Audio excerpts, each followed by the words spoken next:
जन्म कुंडली तैयार की तो सभी उदास हो गए। राजा ने उदासी का कारण पूछा तो वे कहने लगे, महाराज, यह कन्या आपके लिए शुभ नहीं है। राजा ने उदास होकर ज्योतिषियों से पूछा कि मैंने ऐसे कौन से बुरे कर्म किए हैं जो कि इस कन्या ने मेरे घर में जन्म लिया है। उस समय ज्योतिषियों ने अपनी ज्योतिष लगाकर बताया और कहने लगे कि ये दोनों कन्याएं जिन्होंने आपके घर में जन्म लिया है, पिछले जन्म में राजा इंद्र की अप्सराएं थी। तो अभी ज्योतिषियों ने ज्योतिष लगाई और कहा कि ये दोनों कन्याएं पिछले जन्म में राजा इंद्र के अप्सराएं थी। अभी उस समय की बात सुना रहे हैं। उस समय क्या हुआ था, इन्होंने सोचा कि हम भी मृत्युलोक में भ्रमण करें तथा देखें कि मृत्युलोक पर लोग किस तरह रहते हैं। दोनों ने मृत्युलोक पर आकर एकादशी का व्रत रखा। मृत्युलोक मतलब धरती को बोला जाता है मृत्युलोक। तो दोनों ने क्या किया, एकादशी का व्रत रखा। बड़ी बहन का नाम तारा था, छोटी बहन का नाम रुकमण। बड़ी बहन तारा ने उसने क्या करा कि अपनी छोटी बहन को कहा, हे रुकमण, आज एकादशी का व्रत है, हम लोगों ने आज भोजन नहीं खाना है, तो बाजार जाकर फल ले आ। और रुकमण ने क्या किया कि बड़ी बहन की बात सुनकर बाजार चली गई फल लेने के लिए। तो वहां पे क्या हो रहा था कि एक व्यक्ति था और बहुत जोर जोर से चिल्ला रहा था कि महाप्रसाद ले लो, महाप्रसाद ले लो। अब रुकमण उसके पास गई कि ये ऐसा कौन व्यक्ति है जो इतने जोर जोर से चिल्ला के बोल रहा है कि महाप्रसाद ले लो। अब महाप्रसाद की जगह पे वहां पे क्या था, रुकमण बाजार फल लेने के लिए गई। वहां उसने मछली के बनते हुए पकौड़े देखे। उसने अपने पैसों के तो पकौड़े खा लिए तथा तारा के लिए फल लेकर वापस आ गई। फल उसने तारा को दे दिए। तारा ने पूछा कि तू अपने लिए फल क्यों नहीं लाई। तो रुकमण ने बताया कि उसने मछली के बने हुए पकौड़े खा लिए हैं। आप सभी को पता है कि एकादशी का जिस दिन व्रत होता है उस दिन चावल खाना निषेध होता है और बहुत ही पवित्र दिन माना जाता है। तो उसने उस दिन जो क्या किया था, मछली के बने हुए पकौड़े खा लिए थे। जिसपे क्या हुआ, जिसपे तारा को बहुत गुस्सा आया और उसी वक्त तारा ने रुकमण को शाप दिया, जा नीच, तूने एकादशी के दिन मांस खाया है, नीचों का कर्म किया है, जा तुझे मैं शाप देती हूँ, तू नीचों की जून पाए। छिपकली बनकर सारी उम्र मांस, कीड़े मकोड़े आदि खाती रहे। उसी समय उसी शहर में एक ऋषि गुरु गोरख अपने शिष्यों के साथ रहते थे। उनके शिष्यों में एक चेला तेज स्वभाव का तथा घमंडी था। एक दिन वो घमंडी शिष्य पानी का कमंडल भरकर खुले स्थान में एकांत में जाकर तपस्या में बैठ गया। वो अपनी तपस्या में लीन था। उसी समय उधर से एक प्यासी कपिला गाय आ गई। उस ऋषि के पास पड़े कमंडल में पानी पीने के लिए उसने मुंह डाला और सारा पानी पी गई। जब कपिला गाय ने मुंह बाहर निकाला तो खाली कमंडल की आवाज सुनकर उस ऋषि की समाधि टूट गई। उसने देखा कि गाय ने सारा पानी पी लिया था। ऋषि ने गुस्से में आकर उस कपिला गाय को बहुत बुरी तरह चिमटे से मारा। वह गाय लहूलुहान हो गई। यह खबर गुरु गोरख को मिली। उन्होंने जब कपिला गाय की हालत देखी तो उस ऋषि को बहुत बुरा भला कहा और उसी वक्त आश्रम से निकाल दिया। गुरु गोरख ने गाय माता पर किए गए पाप से छुटकारा पाने के लिए कुछ समय बाद एक यज्ञ रचाया। अब हुआ क्या, गुरु गोरख ने जो यज्ञ रचाया उस यज्ञ का पता उस शिष्य को चल गया जो गुरु गोरख ने अपने आश्रम से बाहर निकाला था। इस यज्ञ का पता चला उस शिष्य को भी पता चल गया जिसने कपिला गाय को मारा था। उसने सोचा कि वह अपने अपमान का बदला जरूर लेगा। यज्ञ शुरू हो गया।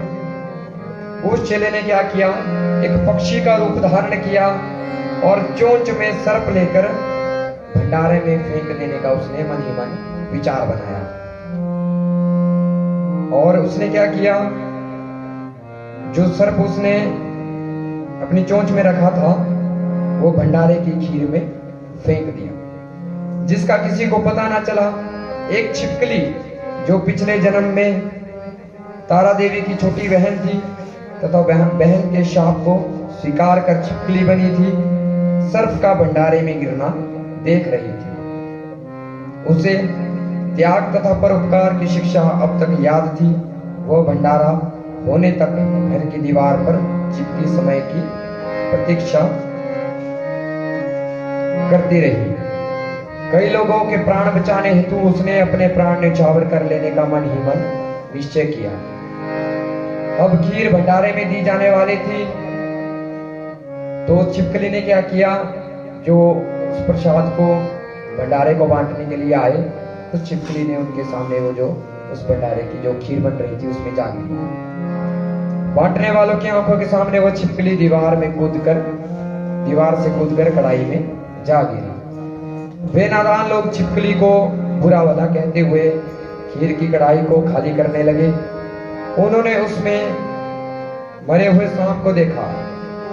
तब सबको मालूम हुआ कि छिपकली ने अपने प्राण देकर उन सबके प्राणों की रक्षा की। उपस्थित सभी सज्जनों और देवताओं ने उस छिपकली के लिए प्रार्थना की कि उसे सब योनियों में उत्तम मनुष्य जन्म प्राप्त हो तथा अंत में वह मोक्ष को प्राप्त करे। यहाँ तक दूसरे चरण की कथा समाप्त हुई। अभी तीसरे चरण में क्या हुआ? तीसरे जन्म में वो छिपकली राजा स्पर्श के घर कन्या जन्मी। दूसरी बहन तारा देवी ने फिर मनुष्य जन्म लेकर तारामती नाम से अयोध्या के प्रतापी राजा हरिश्चंद्र के साथ विवाह किया। राजा स्पर्श ने ज्योतिषियों से कन्या की कुंडली बनवाई। ज्योतिषियों ने राजा को बताया कि कन्या आपके लिए हानिकारक सिद्ध होगी, शकुन ठीक नहीं है, अतः आप इसे मरवा दीजिए। राजा बोले, लड़की को मारने का पाप बहुत बड़ा है और मैं उस पाप का भार नहीं बन सकता, आप कोई दूसरा उपाय निकालिए। तब ज्योतिषियों ने आपस में विचार विमर्श करा और उन्होंने राय दी कि हे राजन, आप एक लकड़ी के संदूक में उसके ऊपर सोना चांदी आदि जड़वा दें, फिर उस संदूक के भीतर लड़की को बंद करके नदी में प्रवाहित कर दें। सोने चांदी से जड़ा हुआ संदूक अवश्य ही कोई लालच से निकाल लेगा और आपकी हत्या कन्या को भी पाल लेगा। आपको किसी प्रकार का पाप नहीं लगेगा। ऐसा ही किया गया और नदी में बहता हुआ संदूक काशी के समीप एक भंगी को दिखाई दिया। वह संदूक को नदी से बाहर निकाल लाया। उसने जब संदूक खोला तो सोने चांदी के अतिरिक्त अत्यंत रूपवान कन्या दिखाई दी। उस भंगी के कोई संतान नहीं थी। उसने अपनी पत्नी को वह कन्या लाकर दी तो पत्नी की प्रसन्नता का ठिकाना न रहा। उसने अपनी संतान के समान ही बच्ची को छाती से लगा लिया। मां भगवती की कृपा से उसके स्तनों में दूध उतर आया। पति पत्नी दोनों ने प्रेम से कन्या का नाम रुको रख दिया। रुको बड़ी हुई तो उसका विवाह हुआ। रुको की सास महाराजा हरिश्चंद्र के घर सफाई आदि का काम करने जाया करती थी। एक दिन रुको की सास बीमार पड़ गई और उसकी जगह पे रुको महाराजा हरिश्चंद्र के घर काम करने के लिए पहुंच गई। महाराजा की पत्नी तारामती ने जब रुको को देखा तो वह अपने पूर्व जन्म के पुण्य से उसे पहचान गई। तारामती ने रुको से कहा, हे बहन, तुम मेरे यहाँ निकट आकर बैठो। महारानी की बात सुनकर रुको बोली, रानी जी, मैं नीच जाति की भंगिन हूँ, भला मैं आपके पास आकर कैसे बैठ सकती हूँ। तब तारामती ने कहा, बहन, पूर्व जन्म में तुम मेरी सगी बहन थी। एकादशी का व्रत खंडित होने के कारण तुम्हें छिपकली की योनि में जाना पड़ा। जो होना था सो हो चुका। अब तुम अपने इस जन्म को सुधारने का उपाय करो तथा भगवती वैष्णो देवी की सेवा करके अपना जन्म सफल बनाओ। यह सुनकर रुक्को को बड़ी प्रसन्नता हुई और उसने उपाय पूछा। रानी ने बताया कि वैष्णो माता सब मनोरथों को पूरा करने वाली हैं। जो लोग श्रद्धा पूर्वक मां वैष्णो का पूजन व जागरण करते हैं उनकी सब मनोकामनाएं पूर्ण होती